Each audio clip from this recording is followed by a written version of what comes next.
मैं वेलकम करता हूं अपने स्टूडेंट को पाइथन फॉर बिगिनर के लेक्चर नंबर 22 में, जो कि स्पेशली डिजाइन है फॉर फर्स्ट टाइम लर्नर के लिए। स्टूडेंट, आज इस लेक्चर में मैं आपको सिखाऊंगा कि स्टूडेंट ग्रेड कैलकुलेटर कैसे बनाए जाते हैं। इसके स्टेप हम फॉलो करेंगे, देखेंगे और फिर हम इसके कोड को देखेंगे। तो सबसे पहले मैं हमेशा आपको बताता आया हूं कि अगर आपने एक एक्सपर्ट बनना है, एक अच्छा कोडर बनना है, एक अच्छा आपने सॉफ्टवेयर डेवलपर बनना है, तो आपने हमेशा प्रैक्टिस करनी है। और प्रैक्टिस का आसान तरीन तरीका यह है कि आपने खुद को चैलेंज दें। छोटे छोटे से, अभी आप बिगनर हैं, आप बहुत छोटे छोटे से अपने आप को आप चैलेंज देते रहें। जैसे ये भी एक चैलेंज है कि आप स्टूडेंट का ग्रेड का एक कैलकुलेटर बना दें, ये चैलेंज है। अभी मैं इसको एक्सप्लोर कर रहा हूं कि ये है क्या। इसी तरह से आप भी प्रॉब्लम को लें और उनका आप कोड लिखें। जितनी ज्यादा आप प्रैक्टिस करेंगे, रेगुलर प्रैक्टिस करेंगे, इतना अच्छा आप सीख सकेंगे कोड लिखना। तो देखिए, यहां पर सबसे पहले मैं हमेशा बताता आया हूं, आपको लास्ट लेक्चर में ही बताया था, जब भी आपके पास कोई प्रॉब्लम आएगी, आपने करना क्या है, उस प्रॉब्लम को सबसे पहले तो एक्सप्लोर करना है कि एक्चुअली प्रॉब्लम क्या है, प्रॉब्लम को डिकम्पोज करना है। फिर उसके बाद आपने उसका एक सोल्यूशन देना है कि स्टेप बाय स्टेप वे बताना है कि मुझे इसको सॉल्व कैसे करना है। और जब वो स्टेप बाय स्टेप आप क्लियर हो जाए, आप उसको लिख लें, तो फिर आपने उसके ऊपर जाकर कोड लिख लेना है। पाइथन सीख रहे हैं तो पाइथन में आपने कोड लिख देंगे, तो ये आपकी इंप्लीमेंटेशन हो जाएगी। तो अभी देखिए, मुझे टास्क जो दिया गया है, अब हम खुद चैलेंज कर रहे हैं अपने आप को, ठीक है। तो चैलेंज ये है कि स्टूडेंट ग्रेड कैलकुलेटर, स्टूडेंट ने जो ग्रेड गेट किया, जिस तरह 9 10 फर्स्ट ईयर सेकंड ईयर में, इवन यूनिवर्सिटीज में हम ग्रेड हासिल करते हैं, तो उस ग्रेड का एक कैलकुलेटर बनाना है। यानी इसका मतलब ये हुआ, नंबर डालो और मुझे पता चल जाए कि ग्रेड क्या है। तो सबसे पहले आपने यहां पर देखा कि आपको रिक्वायरमेंट क्या दी गई है, take 5 subject marks as input. यानी इनपुट के तौर पर आपने 5 सब्जेक्ट के मार्क लेने हैं। आपने एवरेज कैलकुलेट करना है, फिर उसके बाद उस एवरेज के बेस पर आपने असाइन करना है इनको ग्रेड। और ग्रेड आपको पता है जनरली क्या होता है, 90 to 100 ए है। ये स्पेसिफिक नहीं है, कहीं जगह पर ए प्लस भी है। अब आप अगर एप्लीकेशन किसी के लिए बना रहे हैं, तो उससे आप पहले पूछ लीजिए, यानी इसको आप कहते हैं कि रिसर्च कर लें कि कितने पर आपने, किस परसेंटेज पर आपने ग्रेड क्या देना है। तो मैंने जनरली 90 to 100 ए दे दिया, 80 to 89 बी दे दिया, और इसी तरह से हमने नीचे भी दे दिया। फिर उसके बाद हमने करना क्या है, display the average and grade. जो ग्रेड आपके पास आया उसको कंसोल पे डिस्प्ले भी करना है। अब देखिए, मैंने किस तरह से सीखा है प्रोग्राम बनाना। अब जाहिर सी बात है, आप अभी छोटा चैलेंज ले रहे हैं, आपके पास के बाद कमर्शियल प्रोजेक्ट्स आएंगे। हमारे पास तो ऐसे भी प्रोजेक्ट आए हैं जो हमने 6 6 महीना, 1 साल प्रोजेक्ट को किया है। तो आप समझ सकते हैं कि वो कितने number of line of code होगा, कैसे डिजाइन किया उसको। लेकिन ये ध्यान ध्यान में रख लीजिए कि ये जो हम ब्रेक डाउन कर रहे हैं, ये इसी तरह से बड़े बड़े प्रोजेक्ट भी ब्रेक डाउन किए जाते हैं, ठीक है। उनके पास एक तरीका, एक मेथोडोलॉजी होती है, लेकिन आप बिगनर हैं, आप अभी उस पर्टिकुलर मेथोडोलॉजी की तरफ मत जाएं। आप अभी बेसिक्स सीख लें, कॉन्सेप्ट क्लियर कर लें, फिर आगे जाकर आप इसको एक्सटेंड कर सकते हैं। लेकिन जब भी कोई प्रॉब्लम आती है, तो उसको हम टास्क ब्रेक डाउन कर लेते हैं। ये टास्क ब्रेक डाउन में मैंने सबसे पहले देखा स्टेप 1। मुझे स्टेप 1 में क्या करना है, मुझे स्टूडेंट ग्रेड कैलकुलेटर बनाने के लिए इनपुट चाहिए। अब स्टूडेंट की कैसी इनपुट चाहिए, स्टूडेंट नेम चाहिए मुझे, नंबर ऑफ सब्जेक्ट्स क्या है ये मुझे इनपुट दो। आप जो भी प्रोजेक्ट बना रहे हैं आपके ध्यान में होना चाहिए, और लिखें। आज के बाद से आपने पेपर पर लिखना है, पहले कोई कोड डायरेक्ट नहीं बनाएंगे, पेपर पर लिखें और उस पर टास्क ब्रेक डाउन उसका करें, बिल्कुल इसी तरह जैसा मैंने किया। एक नया चैलेंज दें, नई प्रॉब्लम लें और उस पर करें। तो पहला स्टेप के बाद दूसरा स्टेप क्या है, इनपुट। आपने यूजर से कुछ इनपुट लेना है। मैंने कहा यहां पर मुझे यूजर से मार्क्स इनपुट लेने हैं for each subject, enter name, ये भी इनपुट आएगा ना। मार्क्स कितने ऑब्टेन किए हैं, मैक्सिमम मार्क्स वगैरह क्या क्या है, ये सारी चीजें मुझे यूजर से, यानी स्टूडेंट से या जिससे के लिए बना रहे हैं आप, वो मुझे इनपुट करेगा। तीसरा काम यह है कि आपने यहाँ पर कुछ कैलकुलेशन करनी है। तो यहाँ पर एक कैलकुलेशन करनी है परसेंटेज की। आपको परसेंटेज का फार्मूला पता है, नहीं पता कोई बात नहीं, ठीक है। इस इंफॉर्मेशन के दौर में आप, जरूरी नहीं है कि सब कुछ जानते हो, हाँ ये जरूरी है कि आप अपनी प्रॉब्लम को कैसे फाइंड करते हैं ये पता होना चाहिए, ठीक है। इसी तरह से मैं अपने स्टूडेंट को हमेशा कहता हूं कि प्रॉम्प्ट इंजीनियरिंग सीखो। तो अब चैट जीपीटी है, जनरेटिव एआई है, इसमें आपने कैसा प्रॉम्प्ट देना है, ये भी आजकल एक ट्रेनिंग होती है जिसको हम कहते हैं प्रॉम्प्ट इंजीनियरिंग। तो आप इसको सीखें। आपको पता होना चाहिए कि आपने अपना सोल्यूशन कैसे निकालना है। आप अगर गलत प्रॉम्प्ट दे देंगे, तो वो आपका सोल्यूशन कहीं से कहीं पहुंच जाएगा, वो हो सकता है एरर बना दे आपको। तो आपने इसको सीखना है। तो कैलकुलेट परसेंटेज, परसेंटेज का फार्मूला भी आपके पास आ गया है। उसके बाद स्टेप 4 में क्या करना है, आपने assign grade based on percentage. जो परसेंटेज है उसकी बेस पर आपने ग्रेड असाइन करना है, एबीसी, वो भी आप यहां पर कर लेंगे। स्टेप 5 में ये है कि जो कुछ भी रिजल्ट है उसको आपने कंसोल पर देना है, यानी आउटपुट देना है। और वो आउटपुट क्या क्या होगा उसको भी आप ब्रेक डाउन में लिख देंगे कि ये चीजें मुझे आउटपुट पे चाहिए। तो स्टूडेंट, जल्दी जल्दी, मैं आप लोगों को टाइम की कमी की वजह से, मुझे पता है लेक्चर लंबा होता जाएगा, आप सुनेंगे नहीं, आप बोर हो जाएंगे, आप इसको बंद कर देंगे, लेकिन आपको नहीं पता कि आपको यहाँ पर टाइम लगाना चाहिए। अगर कहीं आपको लर्निंग हो रही है तो आपको वहां पर जरूर फोकस करना चाहिए, टाइम देना चाहिए। तो ठीक है, अब यहाँ पर टास्क ब्रेक डाउन के बाद आगे मेरे ख्याल में, हाँ, होम असाइनमेंट है, असाइनमेंट भी आज आपको बड़ा मजे का मिलने वाला है। लेकिन उससे पहले मैं चाहूंगा कि हम बनाएं स्टूडेंट ग्रेड कैलकुलेटर। आप मेरे साथ बनाइए और मैं चलता हूँ इस वक्त पाई चाम पे। तो स्टूडेंट आप मेरे साथ रहें, देखें मैं किस तरह से कोड लिख रहा हूँ। मे भी कि गलत हो जाए कोड, ठीक है, लेकिन हम आगे चलेंगे, उसको ठीक कर लेंगे। देखें गलती से बिल्कुल भी नहीं डरना है। अगर गलत कोई कोड लिख भी देते हैं आप, आपके पास 100 एरर भी आ जाए, आपने डरना नहीं है बिल्कुल। आप उसको स्टेप बाय स्टेप रिमूव करें। और सम टाइम ये होता है आप 2 एरर को रिमूव करेंगे, पीछे 50 एरर कम हो जाएंगे आपके। तो मे भी कि हम बनाए, एरर आएगा, मुझे इससे कोई कंसर्न नहीं होती है कि एरर आए या ना आए। मुझे बस एक टास्क है और मुझे बनाना है। अब मुझे फॉलो करना है स्टेप, ठीक है। अब स्टेप जिस तरह मैंने फॉलो किया है उसी तरह से आपने भी फॉलो करना है। चलें फोकस करें पाई चार्म पे। मैं बना रहा हूं इस वक्त स्टूडेंट ग्रेड कैलकुलेटर। तो सबसे पहले स्टूडेंट ग्रेड कैलकुलेटर है, आप चाहें तो लिख लें। देखिए सबसे पहले मैं जब भी लिखूंगा तो मुझे प्रोग्राम की एक इंट्रोडक्शन चाहिए ना। प्रोग्राम का एक इंट्रो चाहिए। किसके लिए लिख रहा हूं मैं? यूजर के लिए। यूजर को पता होना चाहिए ना कि ये प्रोग्राम जो है वो जो मैं बना रहा हूं ये है क्या। तो आप कुछ भी लिख दें। फॉर एग्जाम्पल लाइक मैं लिख देता हूं कि वेलकम टू ग्रेड कैलकुलेटर, ठीक है। तो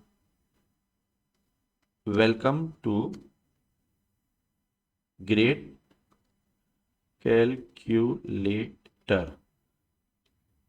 तो इससे क्या हुआ? इससे ये हुआ कि यूजर को ये पता चल गया कि चलो ठीक है ये कैलकुलेटर बन रहा है। अभी आपने प्रोग्राम का एक इंट्रोडक्शन दे रहे हैं, तो आपने थोड़ा सा और आइडिया देना है। आप ये लिख दीजिए कि लेट सपोज के एंटर, आपने क्या करना था, 5 सब्जेक्ट थे ना, तो enter 5 subject, enter 5 subject marks. 5 subject के मार्क्स मैंने लिखवा लिया इनसे। और फिर क्या करेंगे, प्रोग्राम को कैलकुलेट करेंगे, एवरेज एंड ग्रेड। ये भी लिख देता हूं बेहतर है। उसके बाद क्या करेंगे आप, प्रोग्राम को, प्रोग्राम कैलकुलेट, कैलकुलेट करेगा एवरेज को और किसको, ग्रेड को। तो मैंने इस तरह लिख दिया। आप और बेहतर बेहतर तरीके से आप इसको लिख सकते हैं,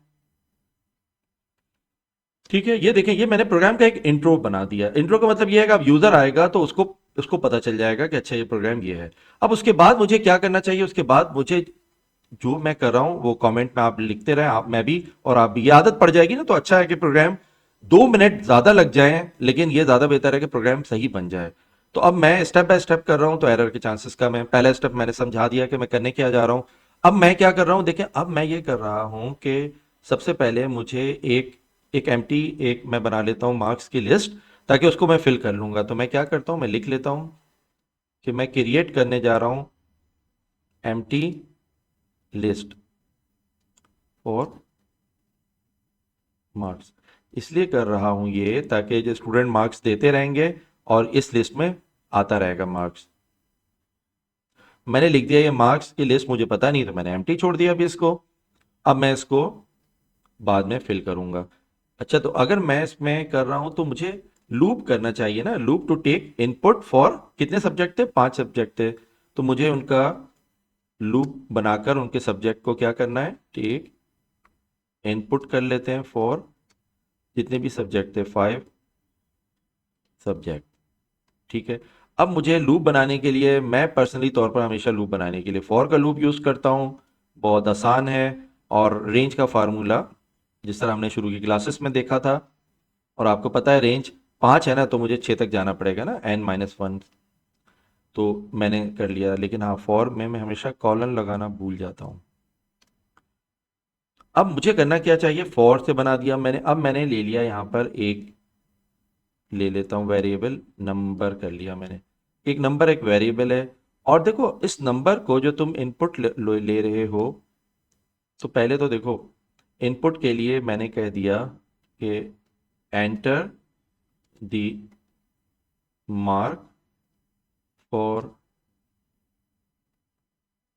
सब्जेक्ट। अब देखो सब्जेक्ट, और मैं चाहता हूँ ऑटोमेटिकली यहाँ पर आ जाए। तो याद है हम लोग फॉर्मेटेड स्ट्रिंग में इस तरह किया करते थे, लेकिन ये भी मैंने इसका फॉर्मेटेड स्ट्रिंग एफ नहीं बनाया, अब बन गया ना ये।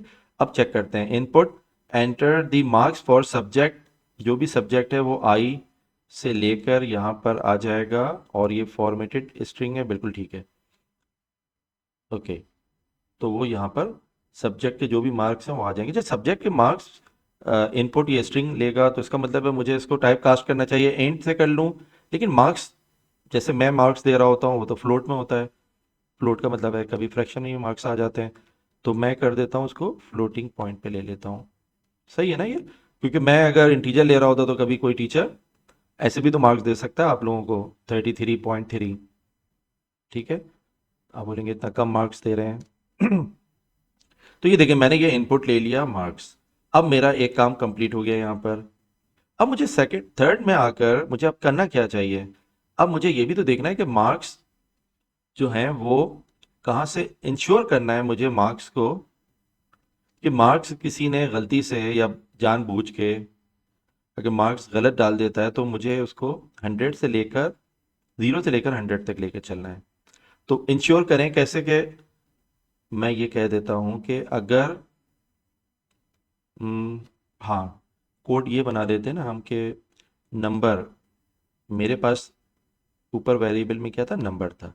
मैंने ये कह दिया अगर नंबर जो है वो ग्रेटर किससे है, 0 से लेस और इक्वल। इसका मतलब है 0 से लेकर कहाँ तक होना चाहिए, लेस देन और इक्वल टू 100। इफ है, कॉलन डाल दिया। अब देखो क्या हो गया ये कि अगर नंबर जो है जो आप डाल रहे हैं वो इसके दरमियान होना चाहिए। कहां से कहां तक होना चाहिए, 0 से लेकर और 100 तक होना चाहिए। अगर ये है तो आप मार्क्स, हमने क्या बनाया था देखो, एम्प्टी हमारे पास जो लिस्ट थी वो मार्क्स थी। इस मार्क्स के अंदर मुझे अपेंड कर देना है। मैंने आपको सिखाया था, देखो मुझे सपोर्ट मिल रही है, मैं सिर्फ डॉट डाल रहा हूँ, नीचे अपेंड आ रहा है, मैंने अपेंड लिख दिया।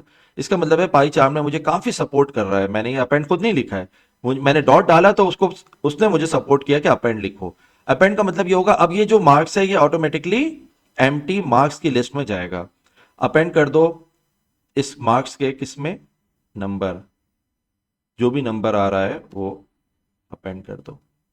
तो ये हमारे पास बन गया। देखो इफ है तो मैं एल्स भी तो लिखूंगा यहां पर, मैंने लिखा एल्स, नहीं तो इसका मतलब ये आपने गलत डाला है।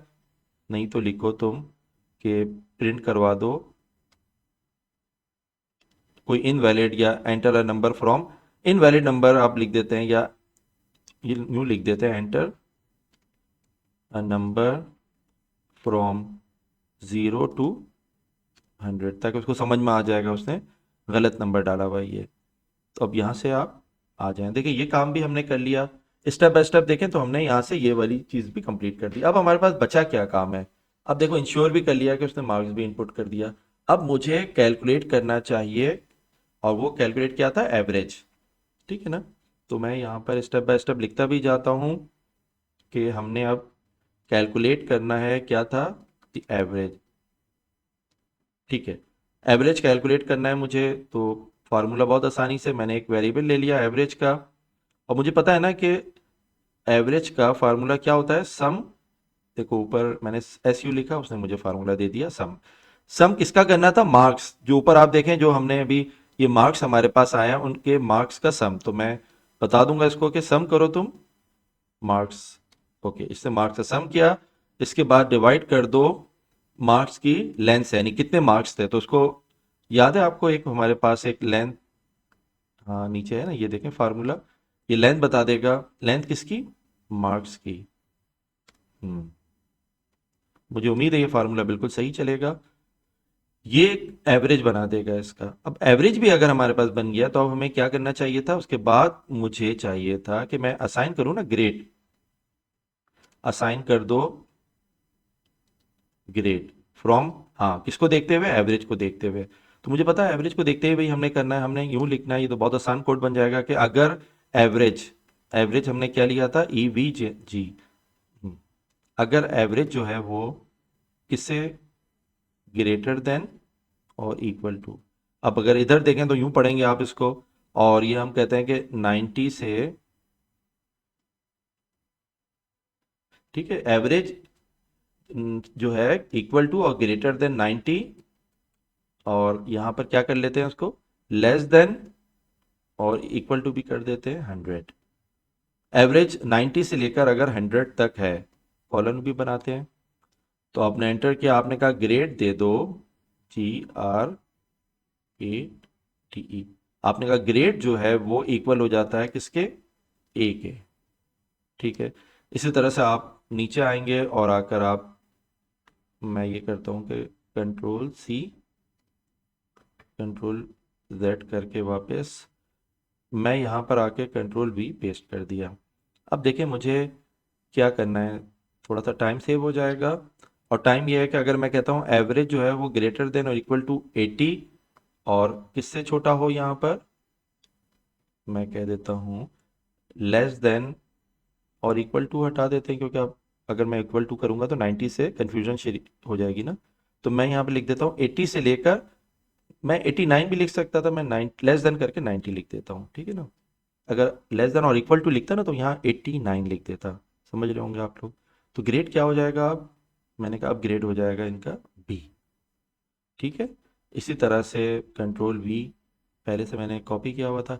अब मैंने कहा थर्ड में कि अगर average greater than equal to हो जाता है 70 के और लेस देन और इक्वल टू, मैं लेस देन लिख देता हूँ। लेस देन किससे होना चाहिए, पर देखो 80 था तो 80 से, लेस देन अगर ये 80 है तो अब क्या आपके पास ग्रेड हो जाना चाहिए, मैंने कहा इसका ग्रेड सी कर दो। ठीक है, अब आप यहाँ वापस आए, सी भी हो गया। अब अगर आपने कंट्रोल वी पेस्ट किया मैंने, और हमारे पास क्या बचा था, अब हमारे पास ये बच गया कि अगर मैं कहता हूँ कि average greater than equal to किसके, 60 के, 60 से लेकर और लेस देन किसके हो जाएगा वो, 70 के। अगर 70 के हो जाए तो ग्रेड क्या हो जाएगा, वो डी ग्रेड हो जाएगा। और अब देखें सारे इफ हो गए। अच्छा एक चीज अभी मैं इसको अभी आपको चेंज करके बताता हूँ, जो कि आखिर में मुझे लिखना है एल्स। मैंने कहा एल्स ग्रेड को क्या कर दो, ग्रेड को कर दो एफ। ठीक है, फेल। देखिए मैं सारे इफ लिखता जा रहा हूं तो ये एक दफा तो इफ लिख सकता हूं, बार बार इफ नहीं लिख सकता ना। तो अब मैंने इसको जाकर इफ को क्या कर दिया, एलिफ कर दिया। और इस वाले इफ को भी आप जाएं और जाकर कर दें एल इफ। ठीक है, इसी तरह इसको भी आप यहाँ जाएं और आपने जाकर यहाँ पर ई एल और आई एफ लिख दिया आपने, एल एफ हो गया ये। ठीक है, अब आप देखें ये हमने कंडीशन भी कंप्लीट कर दी, असाइन कर दिया ग्रेड को। अब याद आ रहा है हमने क्या करना था, हमने करना था कि हमने यहाँ पर आउटपुट डिस्प्ले करना था ना। तो डिस्प्ले कर दो तुम, एक ही बात है मैं आउटपुट लिखूँ या डिस्प्ले लिखूँ, मुझे क्या चीज़ डिस्प्ले करना था। अब मैंने सबसे पहले कहा था ना कि अब कुछ अच्छा सा आप यहाँ पर एक सेंटेंस लिख दें, लाइक कैलकुलेशन डन, पहले तो ये लिख दें। मैंने प्रिंट करवा दिया ताकि ये पता चले कि हमारा काम कैलकुलेशन डन। ठीक है, ये बस इस तरह से कुछ भी लिख दें ताकि लगे कि हाँ हम कुछ बेहतर काम सामने आ रहा है। अब कैलकुलेशन तो डन हो गई। अब मुझे सबसे पहले क्या चीज़ प्रिंट करवाना है, अब मुझे प्रिंट करवाना चाहिए मार्क्स। तो मार्क्स को प्रिंट करवाने के लिए सबसे आसान तरीका मैंने कहा था कि फॉर्मेटेड स्ट्रिंग। फॉर्मेटेड स्ट्रिंग में मैंने लिख दिया मार्क्स, और आपको पता है कि कर्ली ब्रेसेस के अंदर अगर आप वेरिएबल का नाम लिखते हैं, मार्क्स बिल्कुल एंटर कर दिया तो उसकी एक्चुअल वैल्यू आती है, यहाँ उसकी एक्चुअल वैल्यू आ जाएगी। ठीक है, इसी तरह से हमने दूसरा क्या करना था, मैंने प्रिंट करवाया और मुझे मार्क्स के बाद एवरेज भी तो बताना था। और एवरेज जो निकाल कर हमने इसको कैसे लिख देते हैं, हम इसको भी यूँ लिख देते हैं कि एवरेज, और एवरेज के लिए हमने कर्ली ब्रेसेस में वेरिएबल का नाम एवीजी लिखा था, मैंने एंटर किया। अब देखो इसको मैं छोड़ दूं, लेकिन मैंने कहा नहीं मुझे टू तुम डेसिमल पॉइंट तक दो, तो उसने 2F कर दिया। ये बेहतर है ना कि एक फॉर्मेटेड वे में। अब मैंने इसको कहा कि मुझे और क्या चाहिए, ग्रेड भी तो लिखा हुआ आना चाहिए था ना। तो मैंने कहा अब यहाँ पर मुझे ग्रेड लेना है, फॉर्मेटेड स्ट्रिंग असाइन, असाइन कर दो ग्रेड, और ग्रेड की एक्चुअल वैल्यू चाहिए। आपने क्या वेरिएबल रखा था, ग्रेड रखा था ना। तो यहाँ पर आपकी ग्रेड की एक्चुअल वैल्यू आ जाएगी। एंड फाइनली ये प्रोग्राम आपका जो है वो क्या हो गया, फिनिश हो गया, तो आप चाहें तो फिनिश लिख दें। तो ये एक प्रोग्राम बना है, और देखो यहाँ पर मुझे ग्रीन टिक बता रहा है कि कोई एरर नहीं है इस प्रोग्राम में। इस प्रोग्राम का फ्लो देखो तुम लोग।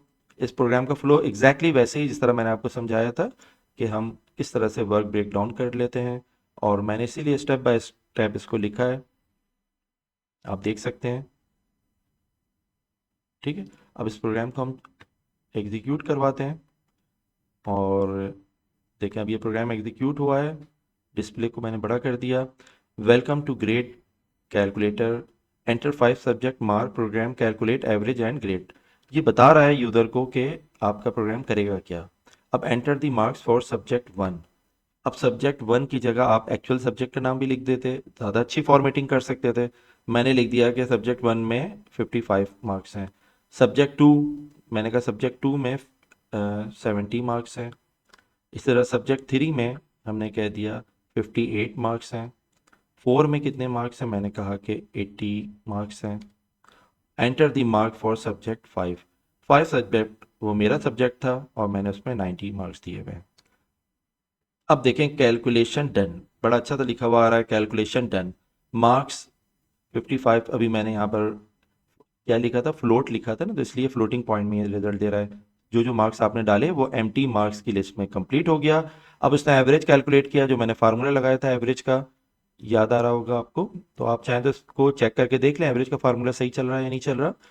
70.60 ये एवरेज आ गया है। असाइन ग्रेड, अब हमें पता है कि ग्रेड 70 अगर है तो, अगर एवरेज 70 है तो ग्रेड सी होना चाहिए। तो ये एक बहुत खूबसूरत और अच्छा प्रोग्राम आपके सामने बन गया है। इस प्रोग्राम को आप देखें और दोबारा से इसको खुद लिखें, बनाएं इसको। ठीक है, और अब मैं वापस अपने प्रोग्राम की तरफ चलता हूँ। तो स्टूडेंट दोबारा से इस प्रोग्राम को देखते हैं। आपने देखा हमने कोड लिखा, और फॉर्चुनेटली इस कोड में कोई ऐसा एरर भी नहीं था हमारे पास, और बड़े तरीके से आसानी से ये कोड हो गया, क्योंकि हमने ब्रेक डाउन किया हुआ था इसको, चीज़ों को, और हमारे पास एल्गोरिथम का भी एक कॉन्सेप्ट है कि इसको कैसे करना है। तो अब होम असाइनमेंट है आपके पास। होम असाइनमेंट क्या है आपके पास कि developed a program that manage student record by calculating grade for multiple subject and determining overall performance based on the average score। पहला काम आपने यहाँ पर ये करना है कि रिक्वायरमेंट क्या है आपके पास, स्टूडेंट रिकॉर्ड इनपुट। इसको एक नज़र देख लें आप, स्टूडेंट की ये सारी इनपुट आपने लेनी है। यहाँ पर सब्जेक्ट का नेम मौजूद है, वहाँ सब्जेक्ट 1 2 3 था, यहाँ सब्जेक्ट एक तो 6 है, 5 नहीं है, और सब्जेक्ट के नेम भी मौजूद हैं। तो आप सब्जेक्ट को नेम वाइज इनपुट करेंगे। देन आपके पास क्या है, calculate average and total marks. अब एवरेज और टोटल मार्क्स आप कोशिश करें कि एवरेज का फार्मूला आप बदलें, मैंने जो डाला है उससे आप चेंज करके देखें इसको। एंड फाइनली डिटरमाइन परफॉर्मेंस, उसकी परफॉर्मेंस कैसी है, उस परफॉर्मेंस की बेस पर आपने उसको ग्रेड असाइन करना है। अब देखेंगे यहाँ ग्रेड की भी मार्किंग चेंज है, ए प्लस डाल दिया गया 95 से लेकर 100 तक। हमारे टाइम में 90 से 100 तक ए था, फिर ए की कंडीशन अलग हो गई है, इसी तरह एफ जो है वो बिलो 50 है। तो आप इसको डेवलप करें, और आप जब इसको असाइन करेंगे तो जनरेट परफॉर्मेंस रिपोर्ट। तो एक परफॉर्मेंस रिपोर्ट आपके पास इस तरह से जनरेट हो जाएगी, जिसमें आएगा display the following for each student. Student का रोल नंबर आएगा, स्टूडेंट का name, total marks, average score, letter grade. और देखिए मैंने एक एग्जांपल दिया आपको कि आउटपुट इस तरह से आपके पास आना चाहिए। तो एक खूबसूरत प्रोग्राम आपके पास बनेगा, अगर आप इसको थोड़ा मेहनत से तवज्जो से बनाएंगे तो आपको लर्निंग का मौका भी मिलेगा। तो यहाँ पर लेक्चर नंबर 22 कंप्लीट होता है। लेक्चर नंबर 23 में मिलेंगे, और असाइनमेंट अगर आपका हो जाए तो आप नीचे असाइनमेंट में लिख दिया करें कि असाइनमेंट डन, जिससे मुझे समझ में आ जाता है कि आप लोगों ने असाइनमेंट कर लिया है। अल्लाह हाफिज़।